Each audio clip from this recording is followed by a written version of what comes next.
एक बार एक ट्रक से अनाज की बोरी गिर गई और बोरी फट भी गई, लेकिन ट्रक वाले को पता नहीं चला और वह आगे निकल गया। थोड़ी देर बाद वहां एक चिड़िया आई, उसने दाने चुगे। फिर कौआ आया, उसने भी दाने चुगे। फिर कबूतर आया, उसने भी दाने चुगे। इस तरह सब पक्षियों ने अपने अपने हिस्से के थोड़े थोड़े दाने चुगे और अपनी चोंच में 4-5 दाने लेकर उड़ गए। तभी वहां एक इंसान आया, उसने सारे पक्षियों को भगा दिया और पूरी बोरी समेट ली। अब जरा इस कहानी को समझिए।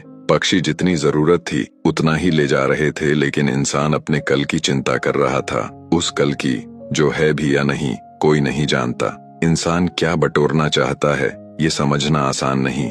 बचपन से इंसान पढ़ता है, सीखता है कि कफन में जेब नहीं होती, तो फिर जो कुछ भी इकट्ठा कर रहे हैं उसे कहाँ लेकर जाएंगे। आपको लगता है कि आपके बच्चे आपकी मेहनत से खाएंगे, लेकिन सोचिए, जिसके दूध की व्यवस्था ऊपर वाले ने खुद की, वो उनके जीवन की व्यवस्था भी कर सकता है। आप कौन होते हैं उनका भाग्य बनाने वाले। निष्कर्ष, जिंदगी एक खूबसूरत सफर है, इसका आनंद लें, खुश रहें और आज में जीना सीखें, क्योंकि कल की चिंता सिर्फ वर्तमान की खुशी को छीन लेती है।